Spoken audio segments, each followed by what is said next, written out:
What's up, guys? GP here, back with another episode of, I've named it thus far at least, GP's Library.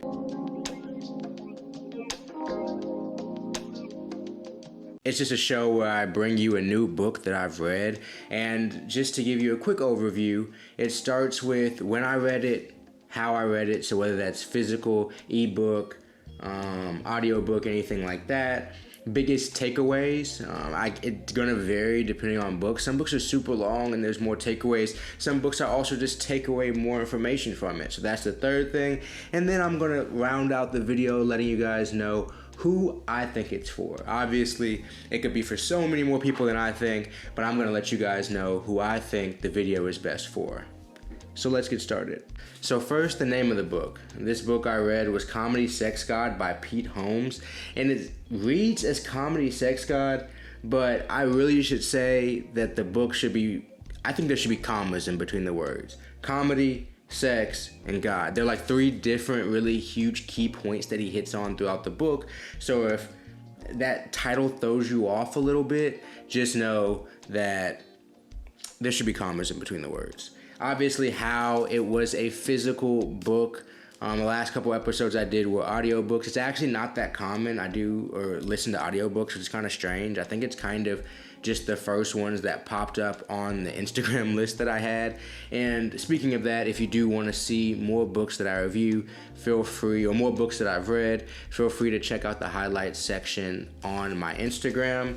And so when I read this back in February of this year. I actually finished it on February 21st, 2023. It took me probably about a couple weeks. It was a book that I couldn't put down. Actually, I don't think it took me a couple weeks. I think it took me about a week and a half. It was one of those books that I couldn't put down. Sometimes a book takes me a little longer, and there are books that I want to finish even, but it takes me a little bit longer just because the language is harder. It's not the most entertaining thing, whatever. This book was fully entertaining from front to back. And also, before I get into my biggest takeaway, if you've seen the show Crashing, this book is very similar to that show, but it's still worth reading. I'll get into more of that later. My first biggest takeaway from this book is that it's okay to question what we've been taught. And that doesn't mean we neglect it, that doesn't mean we get rid of it, that doesn't mean whatever. But when we've been taught things as a kid, and we've been taught things as children, from our parents, from our teachers, stuff like that, it is 100% okay to challenge essentially everything, actually, that we've been taught. This is kind of like a coming-of-age story for Pete Holmes, where he talks about with the religious aspect, with his ideas of sex, with his ideas of what's acceptable behavior, and growing into that. I think it was almost in his 30s when he finally started to kind of grow into his own manhood. But that takes different amounts of time for everybody. But my first takeaway is it's okay to challenge everything.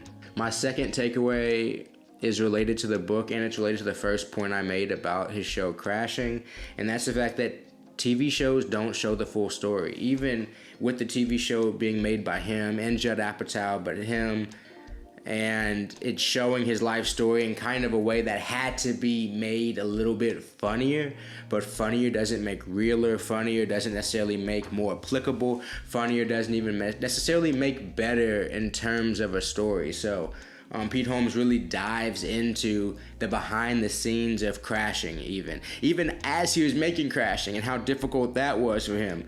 But it really dives into kind of the real that was behind Crashing. Because Crashing obviously had to be made into a framework, had to be able to be drawn out over seasons, had to be able to be told in a completely humorous way that attracts everybody, but it really shows me that when you think you know the story of somebody, you kind of do, or you're like, oh, I've seen that. I think that's a story I already know. A lot of times you don't. A lot of times we really assume or think we know things about people that we don't.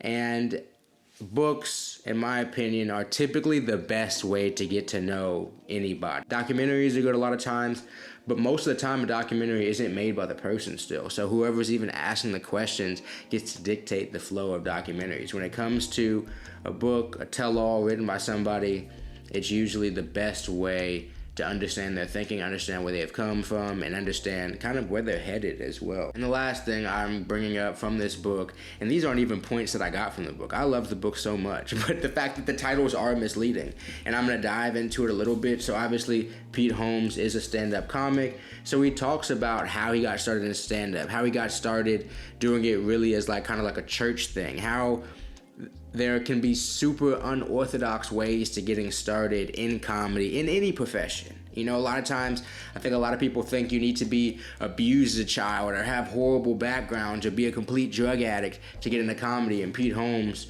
really exemplifies the fact that you can kind of actually live a pretty clean-cut life and just be funny.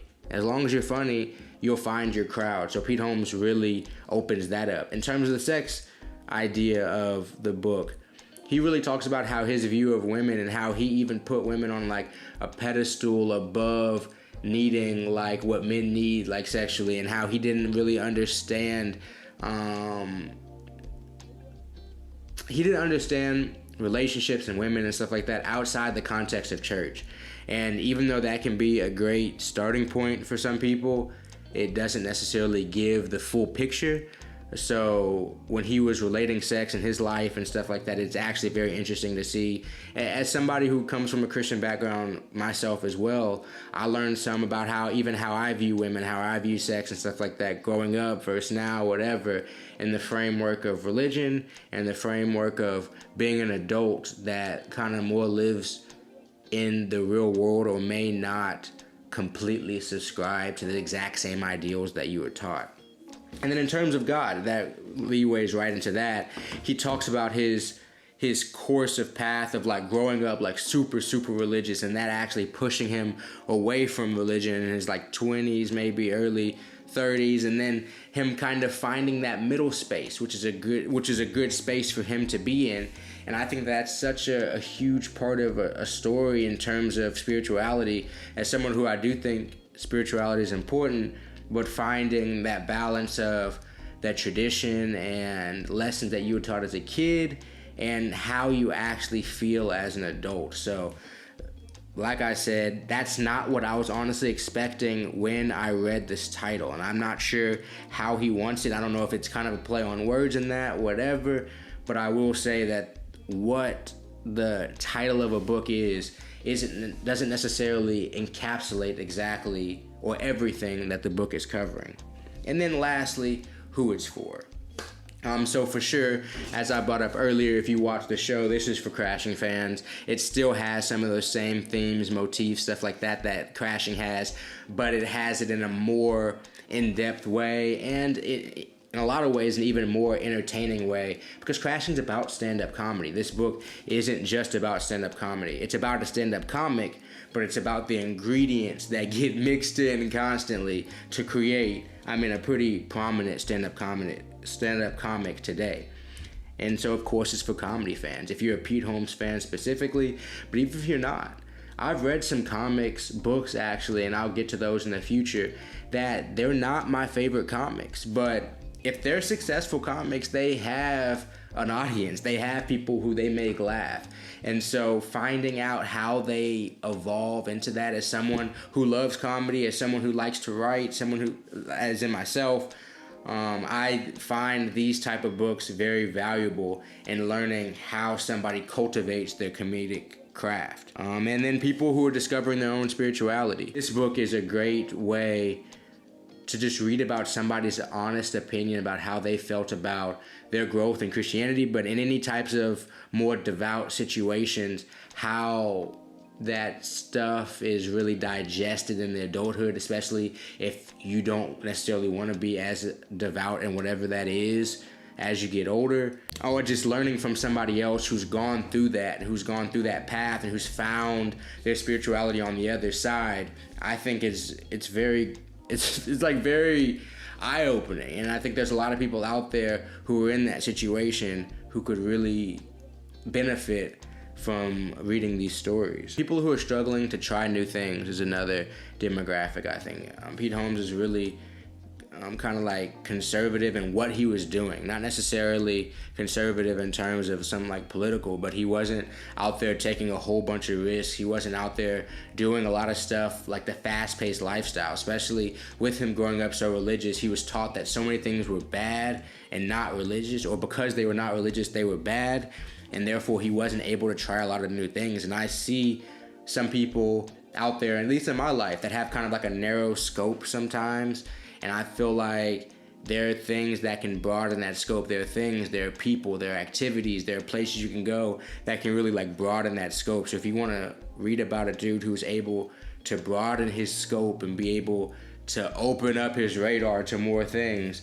I think that this book would be a great book for you. With these Who's It's For, it's not necessarily things that apply to me, because even some of these things, obviously I'm a Crashing fan, I'm a comedy fan, I am discovering a lot of my own personal spirituality stuff, but even with the trying new things, I'm someone who needs to try more of the same thing consistently. So that's not really what applies to me, and that wasn't one of my biggest takeaways, but I think that that's something that other people could really benefit from. So, Comedy, Sex, God by Pete Holmes. Guys, if you want a book that you'll laugh at, if you want a book that you can actually question some stuff in your own life with, and if you want a book that has some pretty excellent storytelling, in my opinion, I really suggest you go check it out. It's been another episode, guys. Go pick up a book. I'll see you guys next time.